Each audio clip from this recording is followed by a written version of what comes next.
Bonsoir, c'est Margot.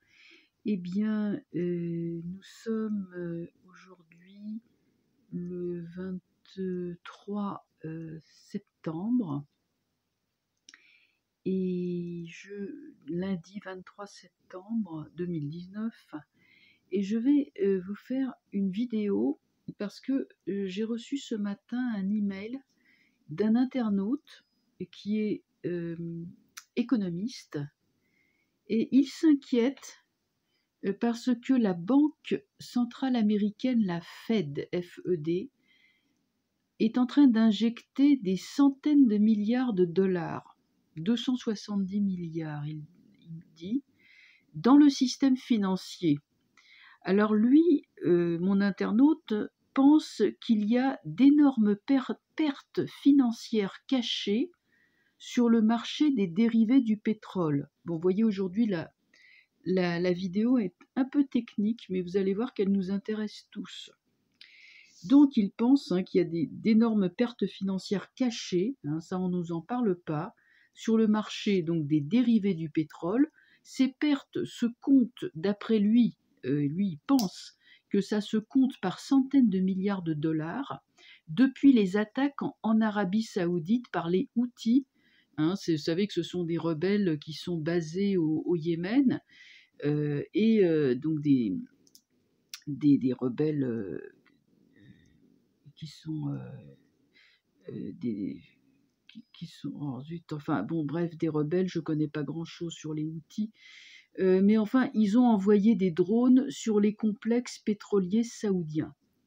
Voilà. Donc cet internaute pense que cette histoire que l'on cache d'argent réinjecté secrètement, cela pourrait avoir l'effet potentiellement Lehman Brothers. Vous savez, c'est cette banque qui en 2008 rentrait en faillite et entraînait les autres banques par un effet de domino, entraînant donc la crise des subprimes. Donc là, on serait sur quelque chose qui pourrait entraîner une crise financière. Donc, il m'a demandé de faire une vidéo là-dessus. Alors, je vais la faire, puisque ça nous intéresse tous, bien sûr, sur l'éventualité. Alors, je les mélange et on va poser la question est-ce que il y aurait d'énormes, donc les pertes se compteraient par centaines de milliards. Donc, quel effet? Alors, cette injection, d'où vient-elle? Je veux dire, enfin, excusez-moi, je mélange un petit peu les pinceaux. Non, je voudrais simplement interroger sur cette affaire. Pourquoi injecte-t-on des centaines de milliards de dollars? Est-ce que l'hypothèse de l'internaute, elle est vraie? Est-ce qu'elle est justifiée? Voilà, c'est ça ce que je voulais poser comme ça. Okay, on va donc interroger.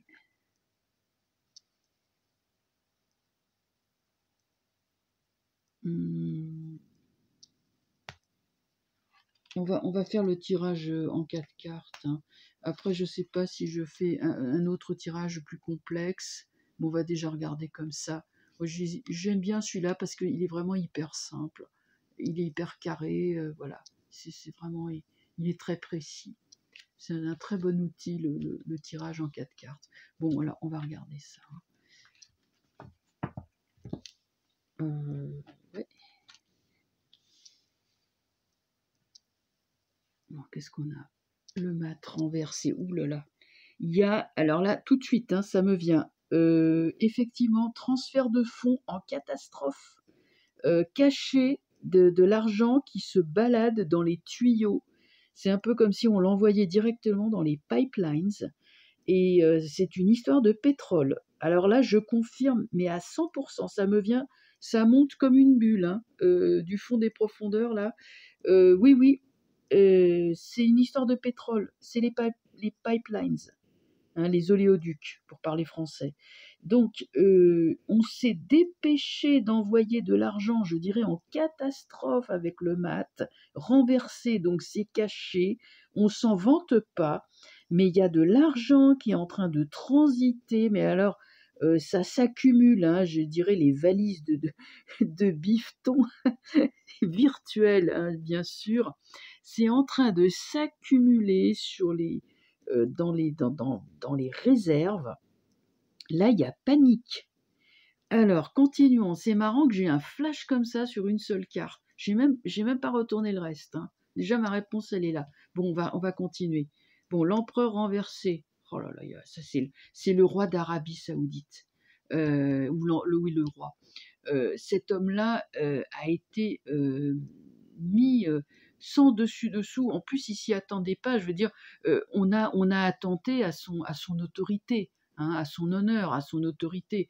C'est cet homme-là, il est très puissant, il règne, hein. Il y a l'aigle, hein. Il a un empire. Enfin, bon, bien sûr, il y a l'Arabie Saoudite qui est un grand pays, mais avec le pétrole, cet homme-là, euh, il a les mains vraiment. Il est puissant, il a le bras long, comme on dit, hein. Donc là, il n'a pas du tout apprécié qu'on vienne comme ça le narguer chez lui, l'attaquer chez lui. Le pendu renversé, bien. Il y a, il y a eu panique à bord. Là, il y a des gens qui ont perdu, mais alors perdu gros. On est d'accord. Roue de fortune. On voudrait bien s'en tirer de ça, on voudrait bien faire passer, mais moi le problème, c'est que comme c'est renversé, ça risque de pas se passer si bien que ça, l'histoire de la... Bon, en tout cas, la réponse, elle est oui, il y a eu des grosses pertes sur les marchés, donc des dérivés du pétrole, hein, grosse perte financière. Là, c'est confirmé par le jeu. Je vais recouvrir parce que je vais voir où est-ce que ça va nous mener, tout ça. Hein, là, on est en train de parler, voilà, de la situation présente, manifestement. Et ouais, le roi d'Arabie Saoudite, il est là. L'homme puissant devient impuissant, surtout quand ça voisine comme ça le pendu qui lui-même est renversé et que la roue de fortune. Là, on a beau faire appel à l'argent, mais est-ce que ça va suffire? Tout est renversé quand même, hein.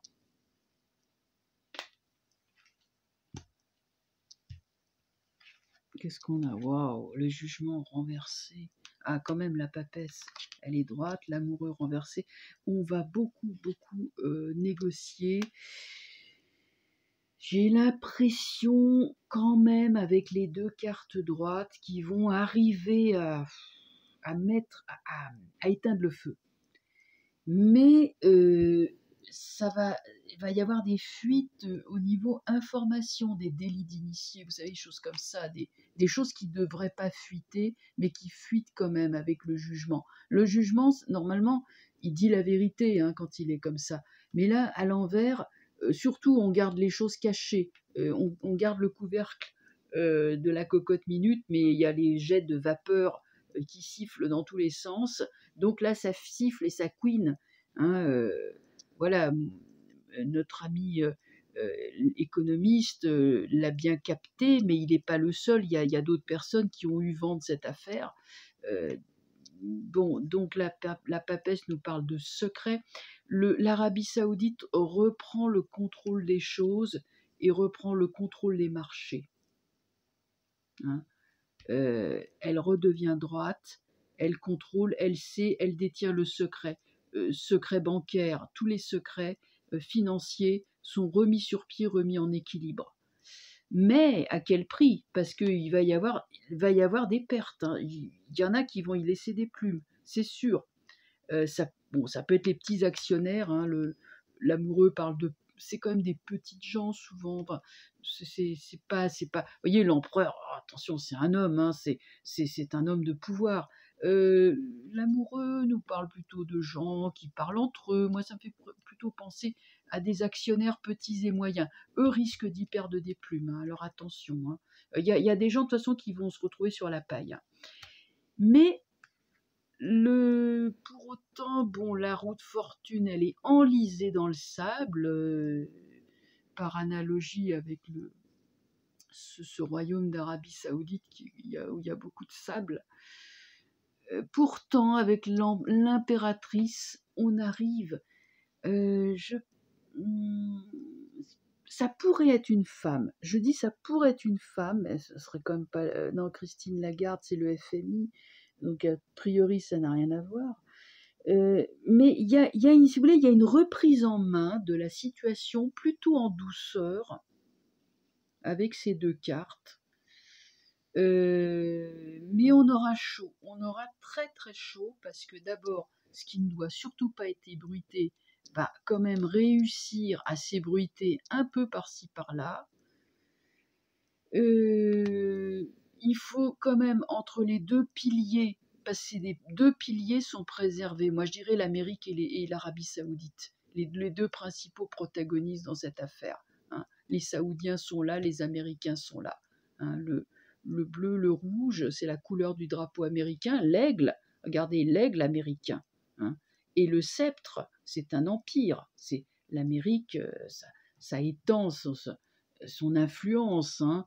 Puis nous avons aussi des colonnes. Hein. L'Amérique est un pays qui a bâti, qui a des colonnes. Ça pourrait être une. C'est marrant, tiens, c'est maintenant que je m'aperçois et que je le vois pour la première fois. Ça pourrait être une allusion à la franc-maçonnerie parce qu'il y a deux colonnes du temple là, qui est un symbole maçon. Mais bon. Ce n'est pas l'essentiel du propos. Je vois là les États-Unis qui retombent sur leurs pattes, qui redeviennent droits. Et là, le gardien de la sagesse, le gardien de la foi, hein, ben c'est ce qu'il est, le roi d'Arabie Saoudite, c'est aussi le chef des croyants. Hein, et c'est pour ça que sur un homme de pouvoir, l'empereur, nous avons la papesse, qui est une femme. Ça aurait pu être le pape, bon, ça sort en papesse. Une femme de la foi, de la croyance, la théocratie, c'est une théocratie, donc l'empereur des croyants, il est là, il tient son livre sacré à la main, et bon, enfin, vous m'excuserez l'analogie, hein, mais la papesse, bon. Mais tout ça pour dire que ça représente bel et bien une monarchie, la monarchie wahhabite, qui est également une théocratie, si je ne m'abuse. Voilà mon ressenti. Donc oui, pour les intuitions de l'internaute économiste, je prévois quand même une sauvegarde du système avec les deux principaux protagonistes qui ne feront pas faillite, mais par contre, il faut prévoir des faillites à des niveaux intermédiaires. Hein, les petits, les moyens actionnaires, certaines banques peuvent faire faillite, hein, parce qu'il y a vraiment quand le pendu est renversé, l'argent sort, hein, s'écoule de ses poches. Qu'est-ce que vous voulez qu'il garde dans ses poches, lui? Et puis l'amoureux renversé, mauvaise décision, mauvais choix. Toutes les banques qui n'ont pas été nickel sur leur gestion, et il y en a pas mal, celles-là risquent de fermer boutique. Voilà ce que je pouvais en dire. Donc petite vidéo du soir, et on espère que ça va effectivement être sauvé, comme ça pourrait être sauvé. Voilà, je vous souhaite une très bonne soirée et je vous dis à très bientôt. Au revoir.